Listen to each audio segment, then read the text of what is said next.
A few months ago, my cousins and I decided to hike the Patagonia for 9 days, carrying all the things we needed in our backpacks. My name is Camilo, and I'm a filmmaker, hiker, and traveler who recently started documenting my journeys. Join me on a 9-day adventure out in the wild and get ready, because this are days 2 and 3.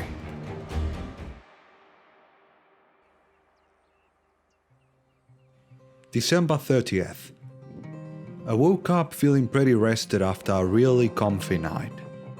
Honestly, falling asleep was a breeze. I was out in seconds. But of course, nothing can be perfect all the time. The moment I stepped out of my tent that morning, I knew it was going to be a tough day. The wind was coming at us from all directions, and the sky definitely wasn't clear, hinting at the rain we might face later. We quickly had breakfast and packed up right after, eager to leave the campsite and hit the trail. We had 18 kilometers ahead of us. After about an hour and a half of hiking uphill, Belén and I reached the point where every other hiker from the last campsite had left us behind. Why? Well, carrying roughly 38 kilos uphill is no joke.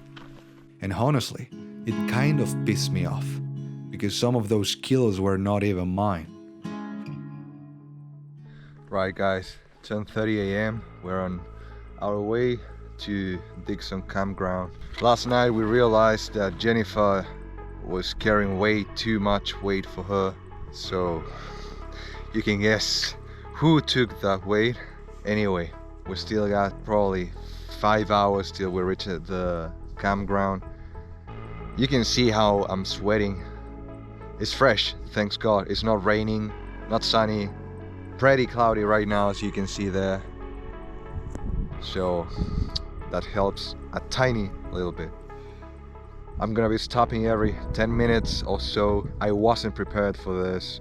I packed all of my food up, trying to avoid heavy stuff, but at the end I'm carrying someone else's food and makeup and gear, and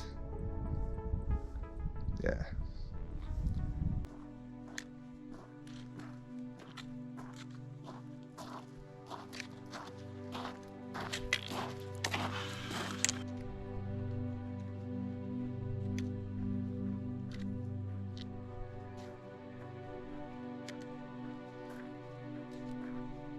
I'm sitting here in the middle of nowhere, staring at that lake or river. I would say it's a lake, but man, the color that it has, I have never seen a color like that.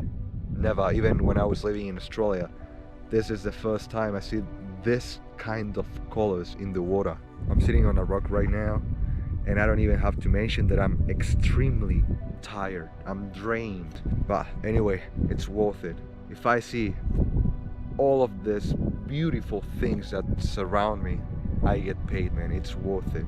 100%. We'll do it 100,000 times again and again and again.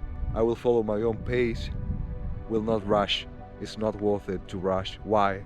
If I'm in the middle of the nature, far away from home, I'm not gonna rush, man. I will enjoy it. Even if I'm carrying 100 kilos on my back, I don't give a because it's worth it. It's fresh, thanks God. It's not raining. It's not raining. It's not raining.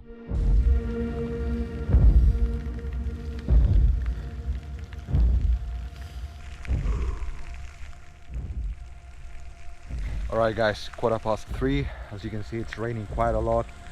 Doesn't matter, we keep walking. I knew this was going to happen, but not this much. Definitely not this much. I'm extremely tired. Bro, you can see it.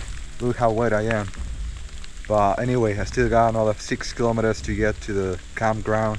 I took a break for about half an hour, ate something, drank some water, but yeah, it is what it is. I'm enjoying it though. Don't think I'm getting angry or frustrated, because that's not the case. I'm enjoying it quite a lot.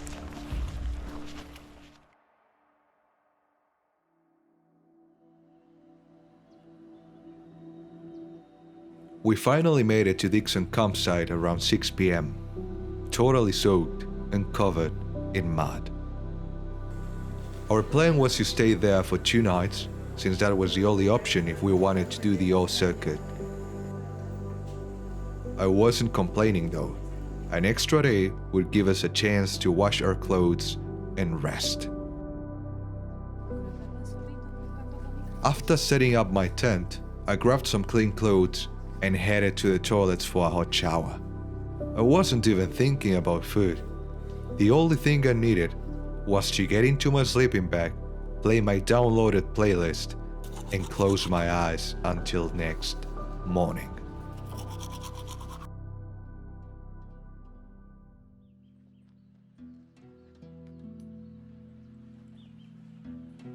They always say the sun shines after the storm, so I wasn't going to waste any time. If I was lucky, I would have enough time to wash my dirty clothes and let them dry before we left next morning. I just hoped it wouldn't rain again, because if it did, it would be a mess.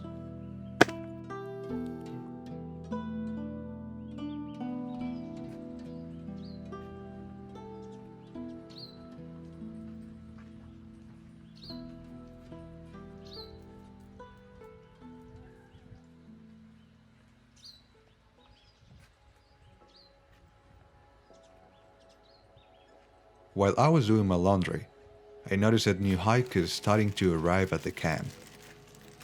It was surprising to me, being in such a beautiful place, surrounded by people who shared the same passions. They were all so into what they were doing. Most of them, probably 80% I'd guess, were foreigners who would cross the sea just to be there. They had walked through the forest for kilometers and kilometers to get to the spot. It was one of those rare moments in my life when I thought, man, this is my tribe. This is where I'm meant to be. Making connections, sharing stories, sharing your past, and wondering about the future.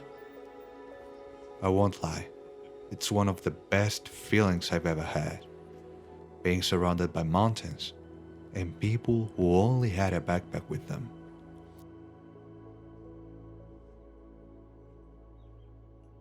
Yes, ladies and gentlemen, you are not wrong. What you see over there is a glacier.